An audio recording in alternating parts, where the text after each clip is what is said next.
For years, Susan Middleton photographed objects. I took pictures of rare artifacts in museums. None of it was alive. But then I began to want to show living things. There, that's beautiful. Great. At the same time, David Lichtschwager worked as a commercial photographer. Smile with your eyes. It was, a glamorous life, a New York City fashion photographer. But I always wanted to make pictures that the world had a use for. Chin up just a little bit. Chin up. Chin up. One day in 1986, Susan and David took a photograph of an endangered creature. It was the beginning of an obsession. Excuse me? Ever since, the two photographers have taken portraits of animals and plants on the brink of extinction.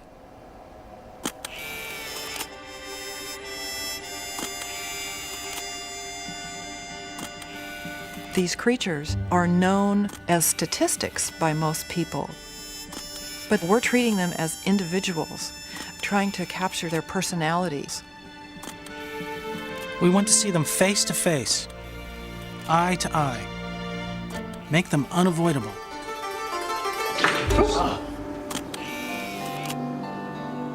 The series is now their mission in life, their calling and their passion.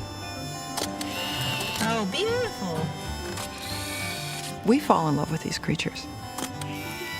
What we're trying to show is some of that wonder that we experience. That's pretty funny. Come on, down here.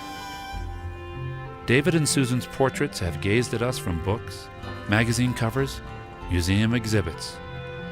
But does the popularity of their work mean that these creatures will survive? For the two photographers, it's an endless odyssey across America to show the faces of creatures we may never see again. These creatures are in danger. They're slipping away. But if people can see them, maybe we can make the effort to keep them with us here on Earth. Okay, beak here. Great, great.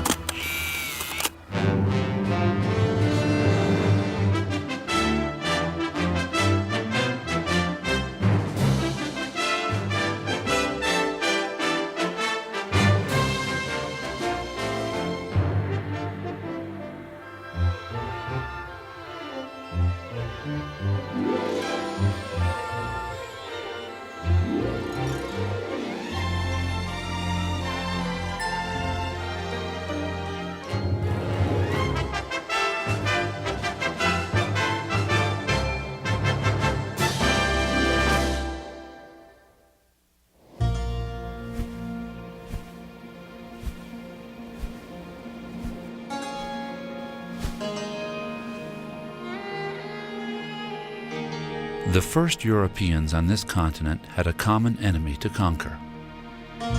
It was called nature.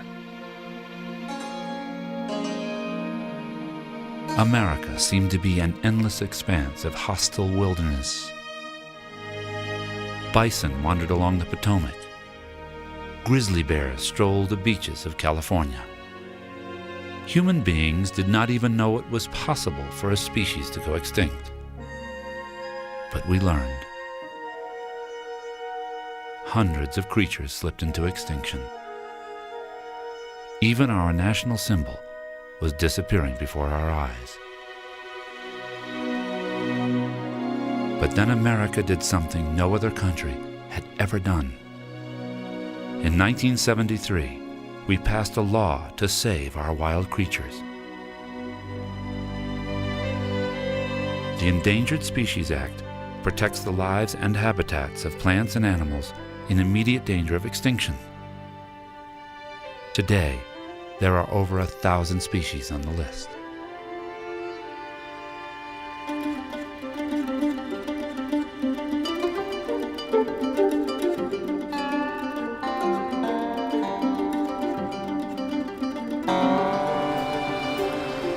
David and Susan's quest to photograph the endangered species of America has taken them over hundreds of thousands of miles. through all 50 states and every conceivable American landscape. We drive because we have thousands of pounds of equipment to take with us. And we can't plan too far ahead because we have to adapt ourselves to nature's timing. So we have to be in Texas when a plant blossoms, or in California when a butterfly emerges from its chrysalis. And that means we drive. This time, they're driving toward Laramie, Wyoming, and the prairies of the West.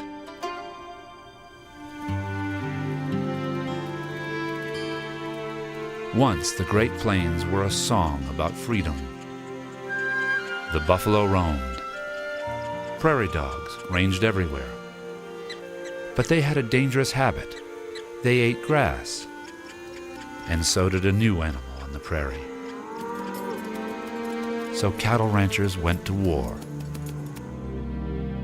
In the end, the ranchers won. But it was another creature that suffered most. The black-footed ferret has a monotonous diet, prairie dogs, and little else. It was an accident. People weren't trying to harm the ferret, but when you kill off one creature, you turn around and something else is gone. The ferret disappeared from the prairie. We thought it was extinct until a tiny group suddenly turned up. In 1987, all the black-footed ferrets in the world, just 18 animals, were brought to live in a single building. Most biologists thought the animal was doomed. Ferrets are highly susceptible to infectious diseases. Everything that goes in that possibly will come in contact with an animal or even in close proximity to the animal's cages has to be wiped down. So we could get you showered through and then take a look at the equipment.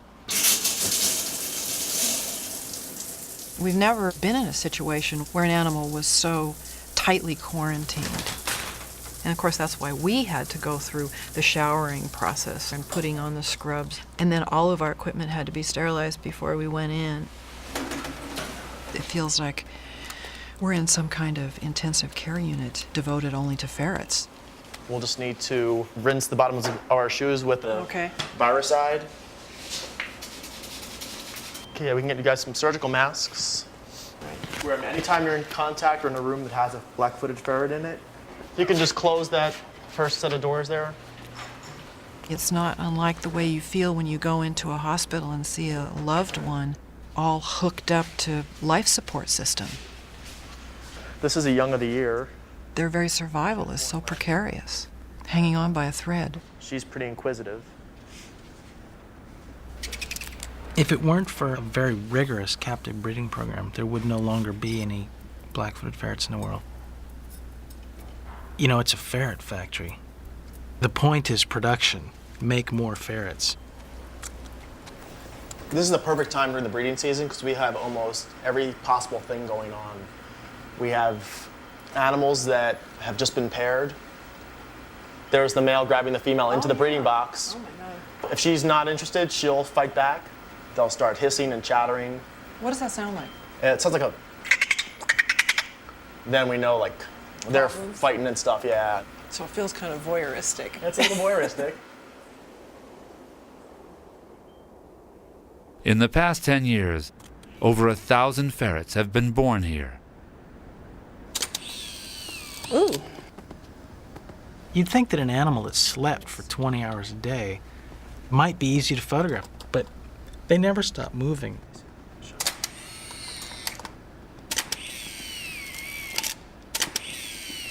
You really need everything to be just right for about 2 minutes. But 2 minutes is a long time to ask a ferret to stand still. Whoa. So there's no such thing as like calming down after a while? No. Yeah. He's okay. Can you just take it on the floor? Do you want to try another older animal? Yeah, let's try Gypsy. Let's try Gypsy. Come on out, Gypsy. Oh, beautiful. Yep. When she has her head up like that, I think that's her best look.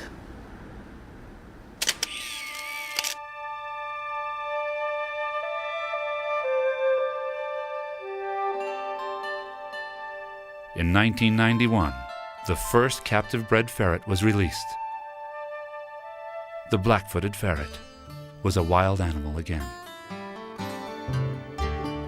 But many of the released ferrets have died, and there is no way of knowing whether the animals born in the factory for ferrets will ultimately die out or live on to play in the freedom of the wild.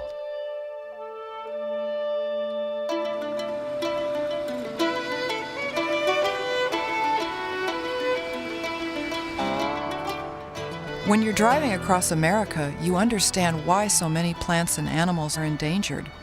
They're losing their homes. We're building a human world and losing the wild one. From Wyoming, the road goes east to Cambridge, Massachusetts. But they're not going to find an endangered creature. They're meeting one of the greatest experts on why species go extinct, distinguished scientist Edward O. Wilson. It's a sobering fact there is an extinction crisis. There've always been species going extinct from time to time, but now human activity has pushed it up 100 to 1,000 times. We're in the midst of a biological catastrophe that's the greatest since the end of the age of dinosaurs, 65 million years ago. What I hope you'll succeed in doing is to make endangered species a vivid presence in the lives of people. Make it clear to them that every endangered species has a name, it has a million-year history, it has a place in the world.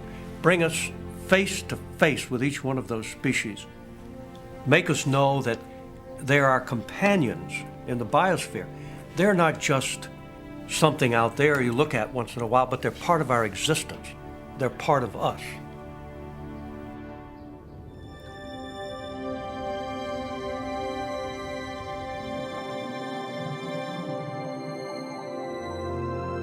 "50 million years ago, an animal related to the elephant crawled back into the sea.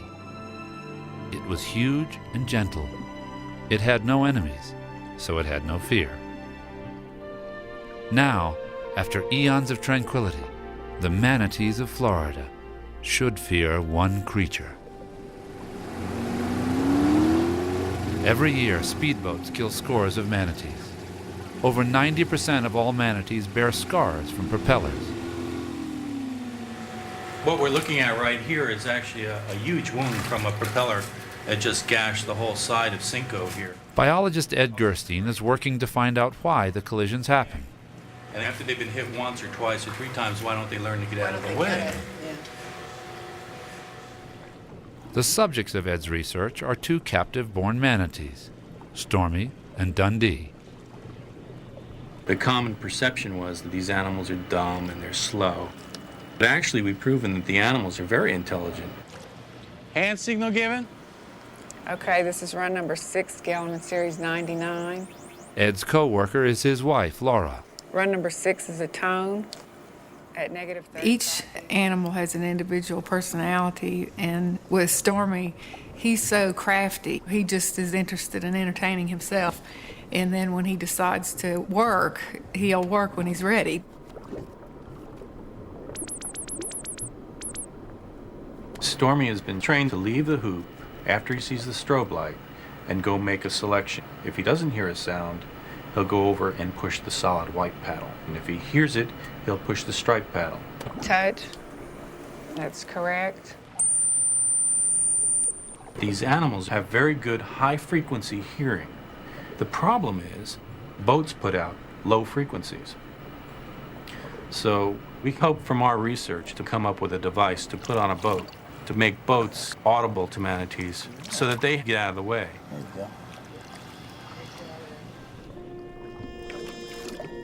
Stormy and Dundee, quiet in their quiet world, just do what they've always done, graze peacefully and almost constantly. They eat 30 or I forget how many heads of romaine lettuce a day.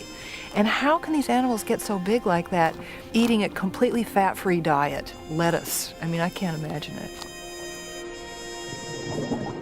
Stormy likes to play tricks. If he were a human, he'd be a juvenile delinquent.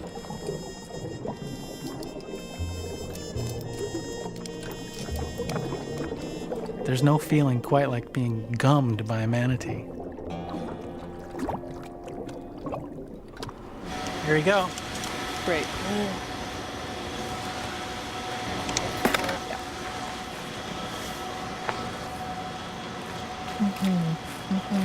Whoa!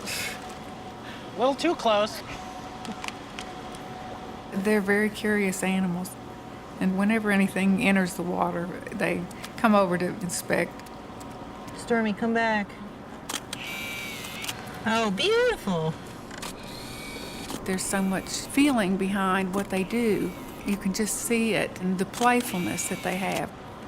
Oh, no. Way too close. The more you're around them, it's almost like you can hear them think. Somebody get it. You can get it. Looks like a big Go smile. for it.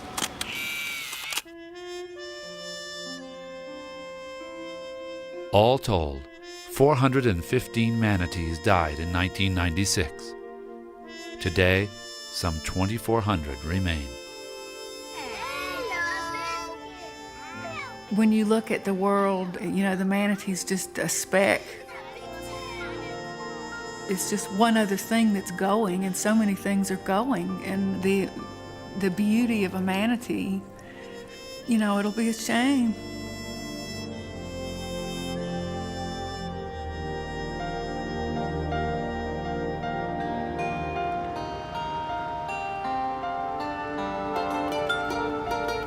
"3,000 miles later, they're going to the Sacramento River Delta to photograph an endangered insect. But the Delta green ground beetle is almost invisible.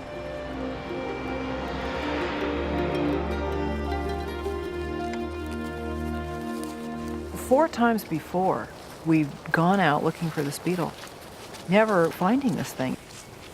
They have big eyes, they're sensitive to movement, they're day active, so this is the time they would be active.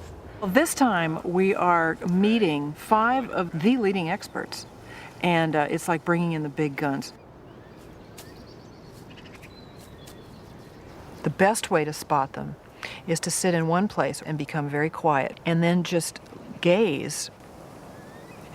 You look straight at it, you can't see it. It's like it blends in so perfectly. I could see if David and I weren't able to find it, but when you go out with experts and they can't find it, then you begin to wonder. Eureka. Wow. You see it? It's at 4 o'clock from the plant I'm holding. Even when she was pointing it out, I still couldn't see it. Now you know it's real. Fifth try's a charm. Toward its legs. Yep.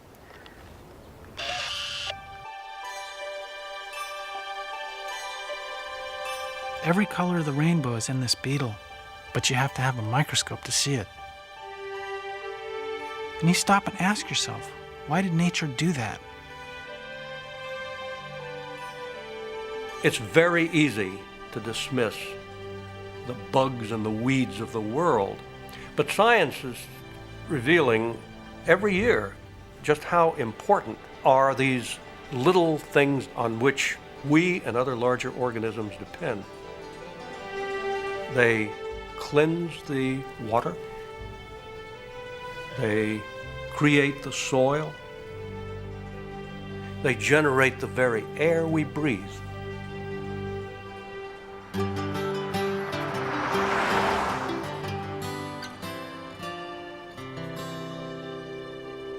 "10,000 years ago, the last glacier raked over the mountains of California.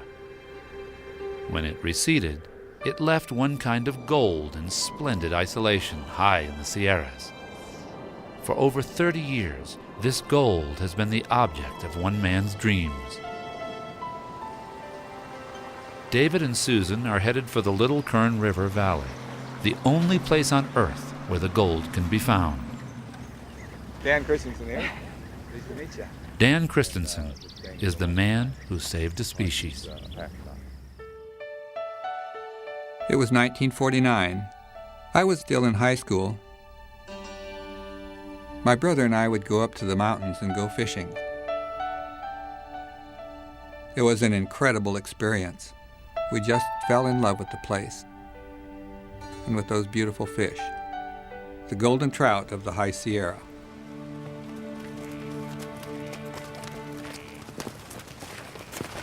"15 years later, I started working for the Department of Fish and Game, and I came across old reports buried in the files.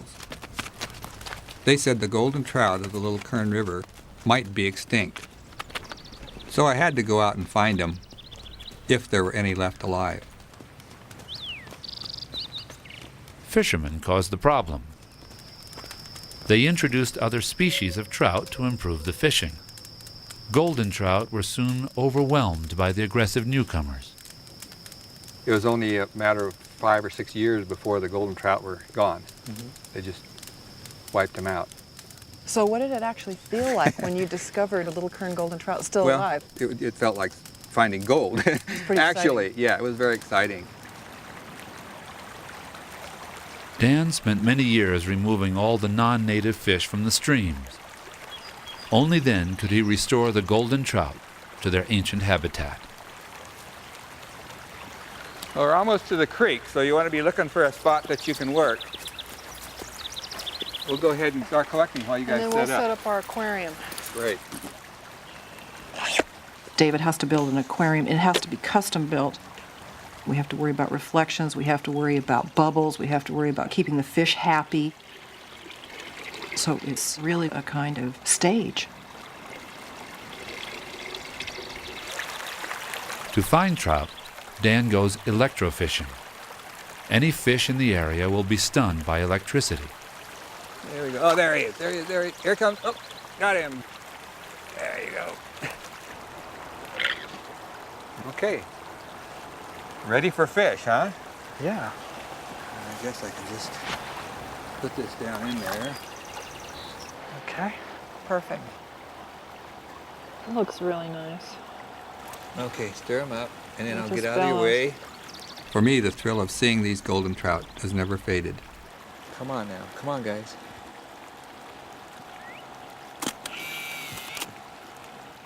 These fish are special. This is the only place in the world that they exist.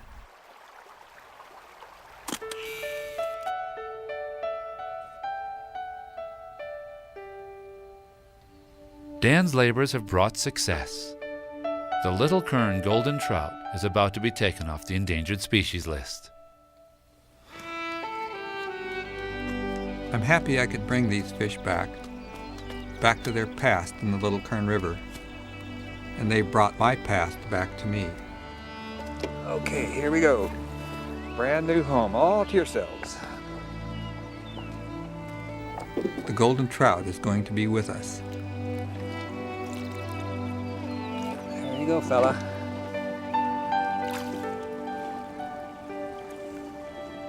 Maybe some high school kid will go up there to the Sierras and find these beautiful golden fish.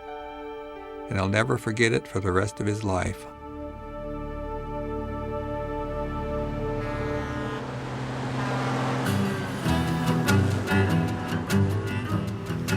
Ah, road burn. You know, it's motels. Least expensive motel we can find. Sometimes, I just get really tired. I want to go home. It's a grind. And you never know what the good restaurant is.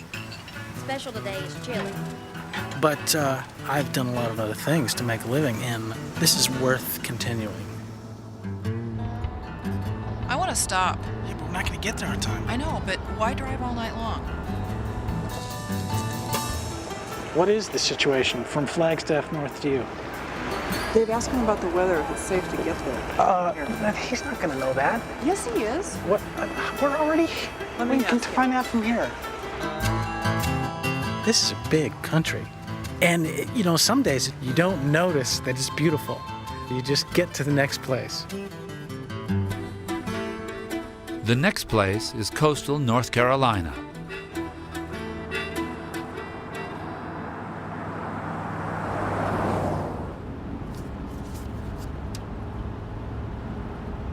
In those days, we had never heard of passing up a chance to kill a wolf. In a second, we were pumping lead into the pack. The old wolf was down.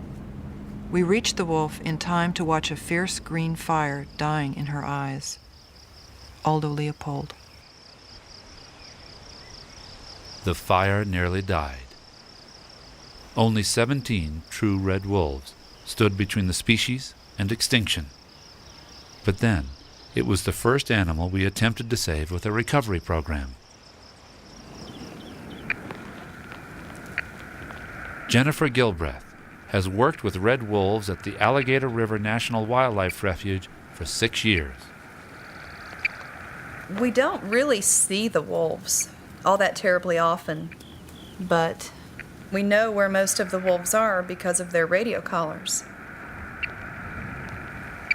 We can learn a lot by tracking the wolves, and as long as the wolves have a place to live and are left alone, they can do fine. When landowners allow it, wolves are often released onto private property. But wolves don't know about boundaries, where they're supposed to be and where they're not.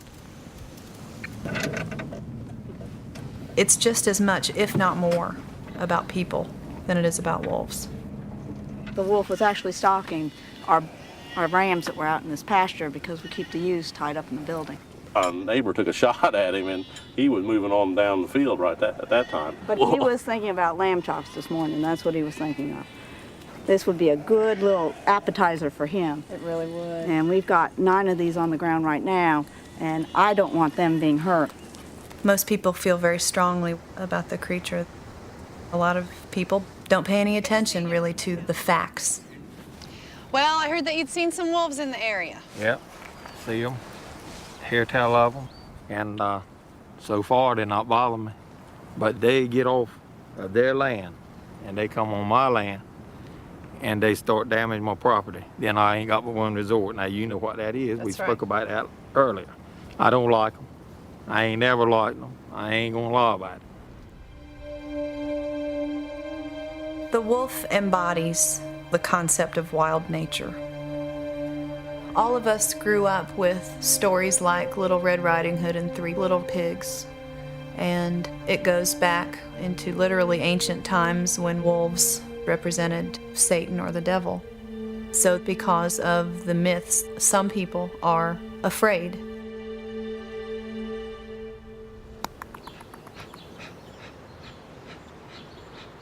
The wolf is more frightened than I am, which is not what I expected at all. And you can feel their fear. I'm just going to roll it out. 2 frames. Is there a chance that the wolf could freak out and attack us? We've never had that happen. We have never had it happen. The big bad wolf, just terrified, cowering in the corner. Gotta go. Oh, it's great, it's great.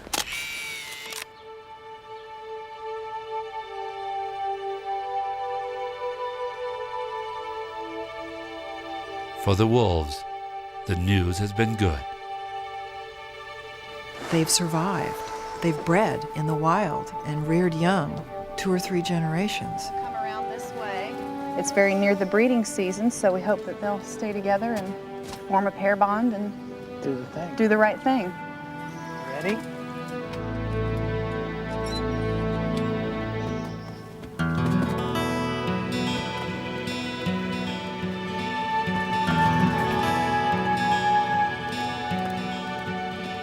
You wonder, why are we doing this? Why make problems for ourselves by putting wolves back in the world? The answer is that we don't want our world to be just malls with trees and neat little rows. We want wildness out there because it puts the wonder of the world in you.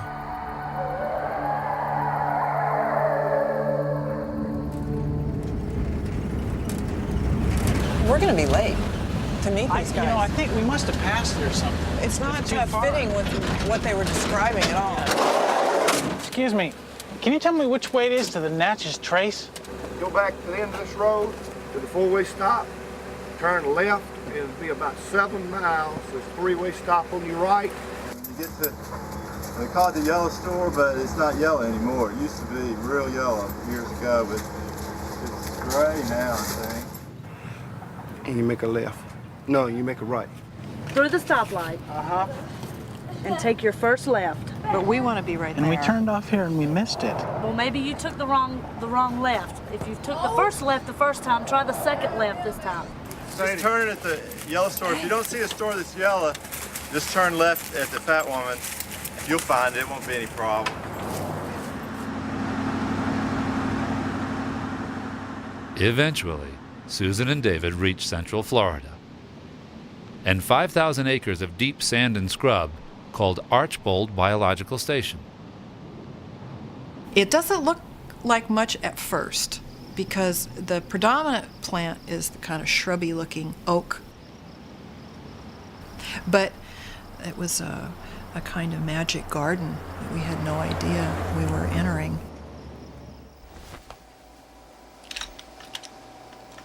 Great. Great.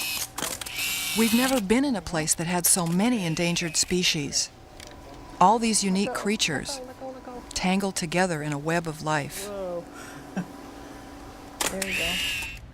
Eastern indigo snake, Florida mouse, Tequesta grasshopper, scrub mint, blue-tailed mole skink, Florida scrub jay, gopher tortoise. Somebody tell me where to stop. But of all the unusual creatures in the scrub, Tom. David and Susan soon discover one of the most intriguing. 2 takes, 20,000. Third take, 30,000. When off his bike, Tom Eisner is a distinguished scientist, the pioneer of a technique he calls chemical prospecting. He searches for chemicals in wild plants and animals. He's found nerve drugs in millipedes, insect repellents in a tiny mint plant, compounds for the human heart in fireflies. There's hidden value to nature. Nearly half the medicines that we take are derived from nature. They're chemicals that are used by plants, animals, and microorganisms for their own survival. This is unbelievably important. To lose that information is as if we were burning every book on our library shelves. What you want to be alert to is shining things in the dark. Often, Tom finds chemicals in nature by using the life and death of animals as his tool. Right there. That's at about 20 feet. There's a tiny little spider there, which I could spot just from the eye shine. And there it is. It's hungry. And I'm going to feed it a moss. Okay, typical strike. And rejection.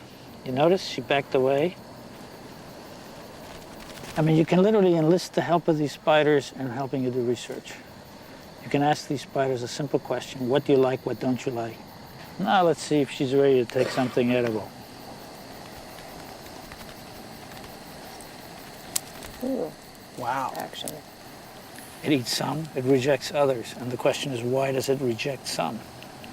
And the answer is because of the defensive chemicals in those items that are rejected. It's chemicals that protect an insect. Could be chemicals that have medical uses. So the spider becomes your partner. And it does this free of charge.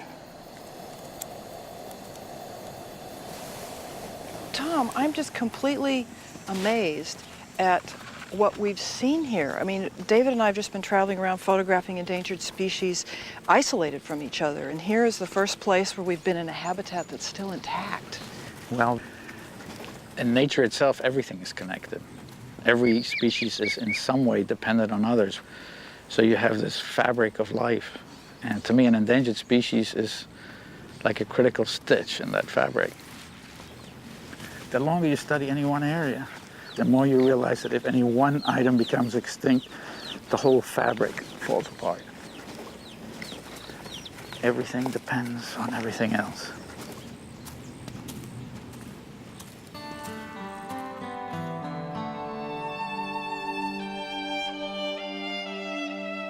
"60 years earlier, another scientist went in search of an endangered species deep into the Louisiana swamps, trying to find one of the rarest birds in America. He found it, and he filmed it.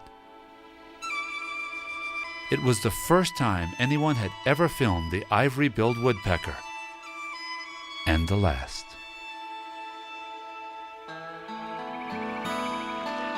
The ivory-billed has always had a special mystique. You hear rumors that it's still alive, that it's been heard in some deep, dark part of the swamp.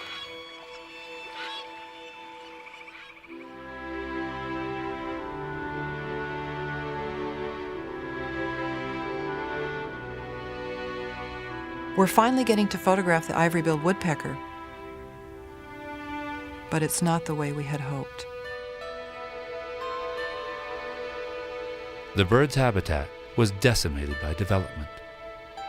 In 1996, the ivory-billed woodpecker was finally declared extinct. It was rare, and then it slipped away. The preserved specimen is all that's left.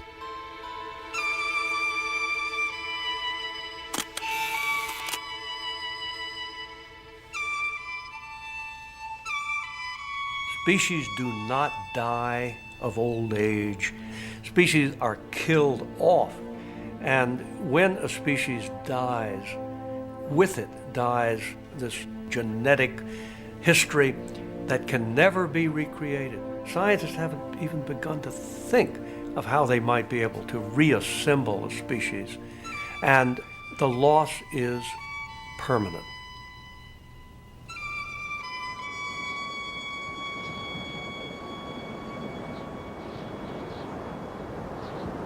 There's only one place in the wild where a certain endangered species can live: a windy, foggy microclimate in the middle of San Francisco. There's endangered species in our backyard, and just a few blocks from where we work is this plant, the Presidio manzanita. The manzanita is so rare that its exact location has to be kept a secret for its own protection. Good morning. Good morning. Hi. Hi. I'm David. Mark. Biologist Mark Albert will take them to the plant's hiding place. Because it is the last wild individual of this species, it's very, very important that we use extreme caution when we're walking around the plant. So I'd like to ask you if you could very carefully watch where I walk and even how I walk, just so that we're not disturbing anything that shouldn't be disturbed. Now follow my footsteps very carefully here. So you want to walk right along the edge of this plant here. The pressure of our feet and our equipment really endangers the actual plant itself. So there's some rocks here that we should step on when we're near the plant because there are no roots growing under. Is this one okay? Yep. I mean, is this like the only place we can stand? For any length of time, yes. There it is right there. So this whole green expanse that we're seeing is it? This is it. Oh my God. This is the only wild individual that we know exists at this point. I'd like to get up and really look at it. Can I just walk in? Or? If you have to step off the rock a little bit, just don't, trying to keep your foot planted in one spot. I mean, it's just not, initially that spectacular. It looks like ground cover. It just doesn't look like anything you could make a photograph of that anyone would want to look at. I don't know how we're going to pull this off. Be careful with your left hand, David, on the foliage. But we're not choosing our subjects based on what they look like. We're choosing them because they're threatened with extinction. Do you think we could do just one leaf? Sure. In the small scale, it's actually really extraordinary.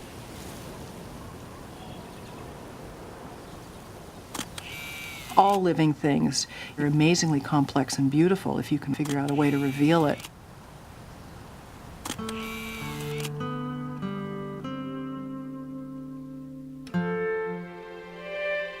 This plant can't reproduce by itself, but it's the last one left in the wild. So the manzanita is what some call the living dead.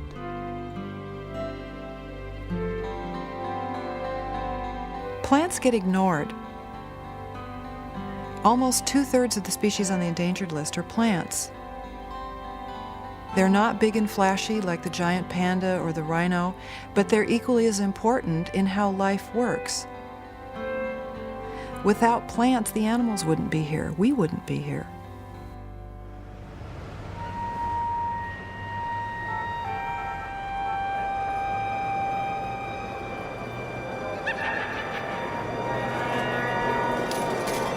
Americans are increasingly absorbed with the artificial, the plastic, with the world of virtual reality. But we're going to come to realize that a real eagle and the rest of nature are vastly more interesting and satisfying than the artificial replicas. That there's a sense of the touch and smell and sight and hearing and experience in the real world of nature. It can never be duplicated. As nature slips away, we will have created a world in which we will be deprived and lonely.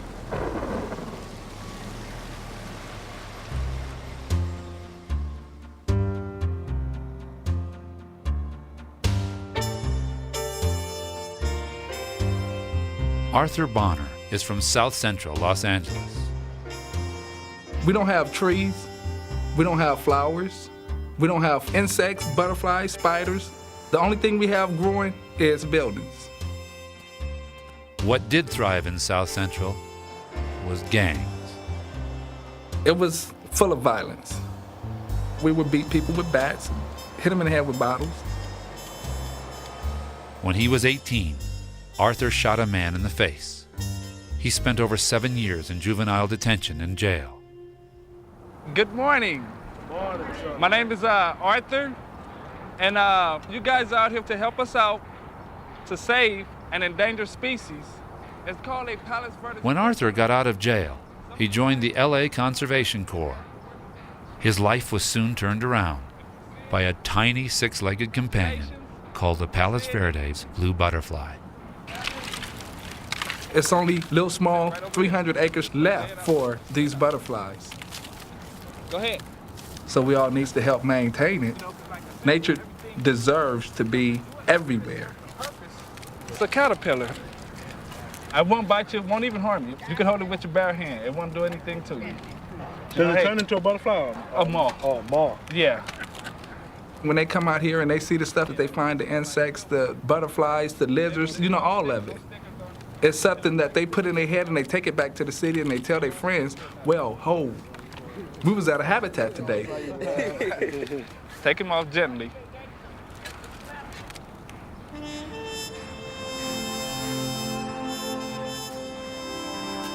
Arthur is one of just 3 people who are permitted to gather the butterflies. I'm very dedicated to coming down here. I love to do what I'm doing. I love my work.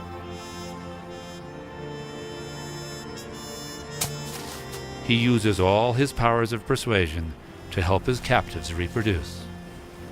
Okay, girls, which one of you laid some eggs for me today? The 5 females that's actually collected out the wild. You know, I bring them in, I have to watch them lay their eggs. There you go, you gave me one.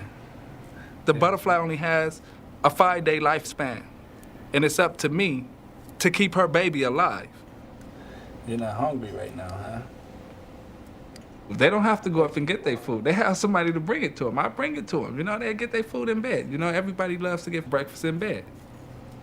Because he want to eat it. That's okay. You'll eat it before the day is over with.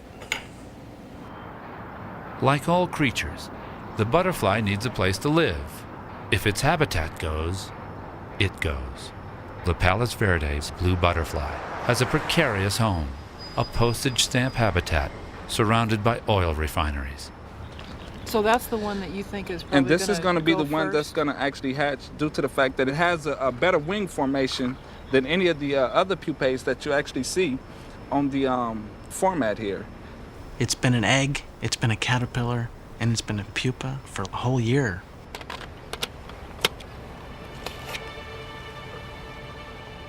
And it emerges in this 1-inch butterfly. This bright jewel comes out of a little tiny brown package.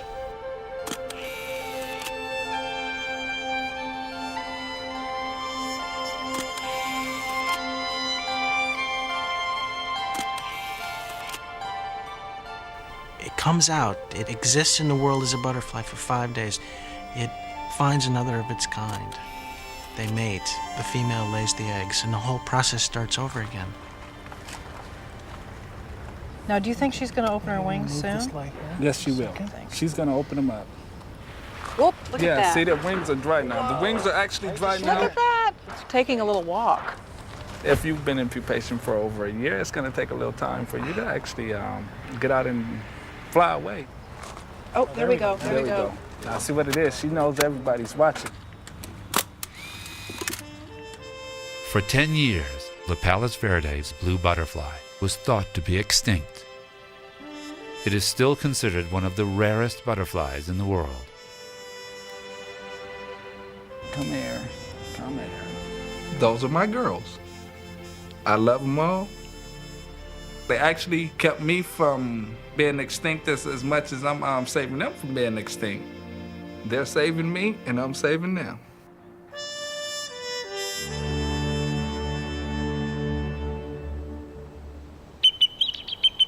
Less than 30 miles away from Arthur's quiet butterflies, a more prominent airborne creature is at risk.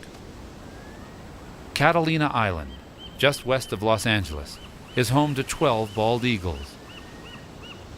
But the eagles have an unseen enemy, DDT. The pesticide, long outlawed, still lingers in the surrounding water, drastically weakening the eagles' eggs. Dave Garcelon has come to Catalina to fool eagles. The eggs in his box are dummies. Dave's mission is to switch the contaminated eggs with the fake ones. Human beings are now the indispensable caretakers for our national symbol, the creature that is supposed to stand for strength and independence.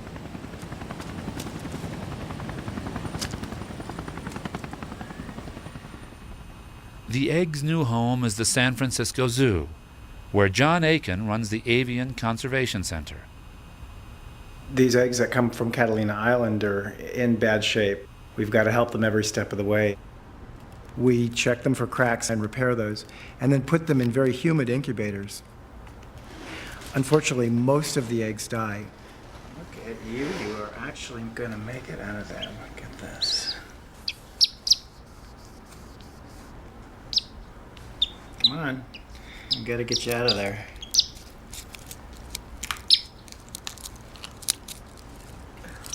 This is the first egg in 5 years from Catalina that's hatched. Yes, look at that. You are a healthy little chick. 12 days later, the eaglet is on her way home. In a few hours, she'll be placed in her nest again. The question is, will her parents accept her or leave her to die? I'm really happy we've gotten this far. The eaglet's odds were not good. She was a contaminated egg. She definitely would have died if we'd left her in the nest. But she survived, and she seems like a survivor, and we just hope she's going to make it from here.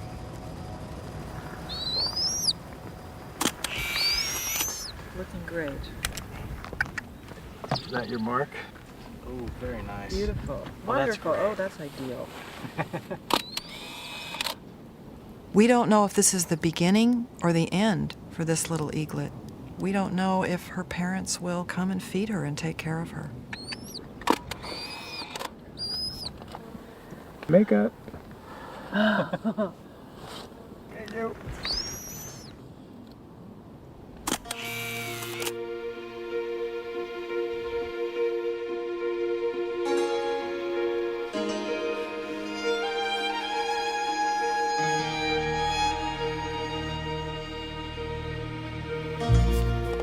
It's tough to watch them go.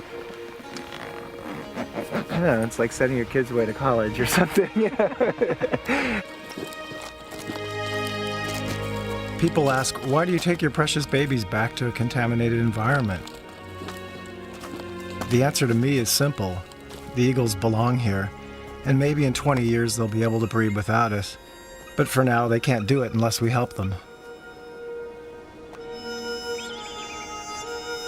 We've led to the decline and extinction of a lot of species, and now we know better. We're the only ones that can make a difference, because all these animals and plants can't do it on their own. The biologists end the last leg of the human part of the effort. Now, it's up to the eagles. Seeing that little eagle on that giant cliff face seems so fragile.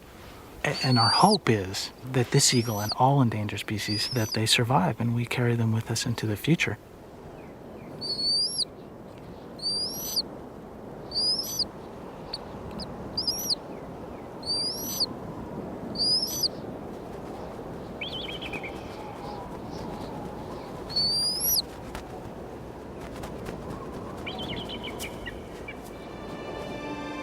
An hour after the climbers have left, the mother accepts the chick. It's really a symbol of hope to see this little eaglet put back into the nest and the parents coming back to nurture it. It's a gesture of hope for not only the eagle, but for the human species too.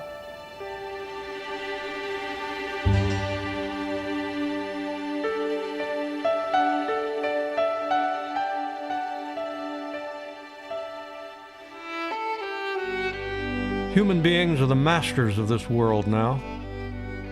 We can take these animals and plants with us as we travel into the future, or we can say goodbye and send them into the night. But whether we realize it or not, we depend utterly on other creatures for our very survival. They are part of our existence. They are part of us.